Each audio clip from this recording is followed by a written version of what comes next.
3 साल हो चुके थे बेटे को अपना घर छोड़कर विदेश में बसे हुए। इन 3 साल में बूढ़ी माँ और ज़्यादा बूढ़ी हो गई थी। 75 वर्ष की उम्र में सुलोचना देवी की याददाश्त काफ़ी कमज़ोर होती जा रही थी। उन्हें रोज़मर्रा की चीज़ें याद न रहती, लेकिन जो उन्हें हमेशा याद रहता वह था उनका बेटा। दिन हो या रात, एक पल भी ऐसा न होता जब उन्हें अपने बेटे की याद न आती। दूसरी तरफ बेटा था जो साल भर में एक आध बार अपनी माँ को फ़ोन कर लिया करता और 1-2 मिनट से ज़्यादा बात भी ना किया करता। फिर भी यह बूढ़ी माँ टटकी लगाए अपने बेटे का इंतज़ार करती रहती। एक दिन बेटे का विदेश से फ़ोन आया। हेलो हेलो, सुन रही हो ना माँ? अनिल बोल रहा हूँ। तुम्हारा बेटा। कैसी हो माँ? मैं ठीक हूँ बेटा। तुम, बहू और मेरा पोता कैसा है?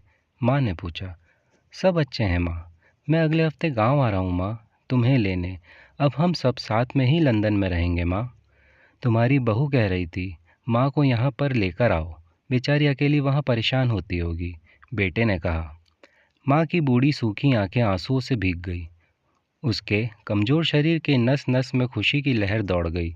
बेटे और बहू का अपने प्रति प्रेम देखकर माँ का मन खुशी से भर आया। बेटे ने आगे कहा, माँ तैयार रहना माँ, मुझे ज़्यादा दिन छुट्टियाँ नहीं हैं। जिससे जितने पैसे लेने हैं लेकर रखना। तब तक मैं प्रॉपर्टी डीलर से बात कर लेता हूँ घर के लिए। घर के लिए? माँ ने पूछा। हाँ माँ, गांव का घर हमें बेच देना पड़ेगा। अब हम साथ में ही रहने वाले हैं, तो वहाँ पर घर रखने का कोई मतलब नहीं है माँ, बेटे ने कहा।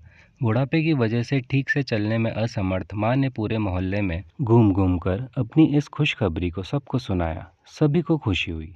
सबको लगा माँ जी के आखिरी दिन अपने परिवार के साथ खुशी से बीत जाएंगे। घर वापसी आकर माँ ने अपने घर के कोने कोने को ऐसे देखा जैसे वह अपने दूसरे बेटे को देखे भी क्यों ना, उस घर को अपने बेटे से कम थोड़ी समझा था। अपने पति के साथ 40 साल यहीं तो बिताए थे, लेकिन अब मजबूरी थी। बुढ़ापे के आखिरी साल बेटे और बहू के साथ बिताना चाहती थी।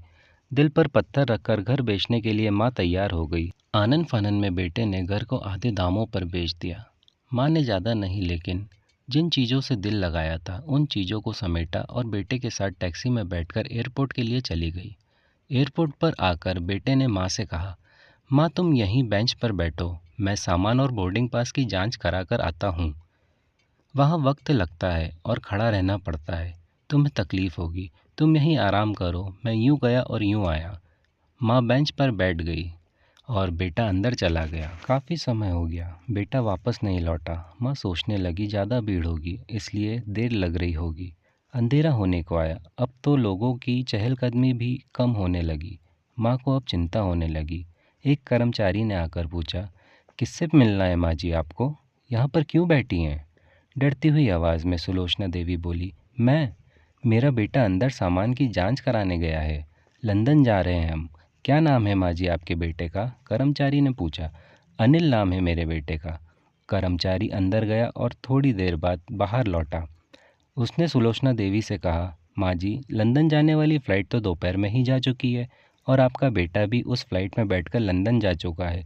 अब आपके यहाँ बैठने का कोई मतलब नहीं है, आप भी अपने घर चली जाइए। क्या? जा चुकी है और मैं घर जाऊँ? घर?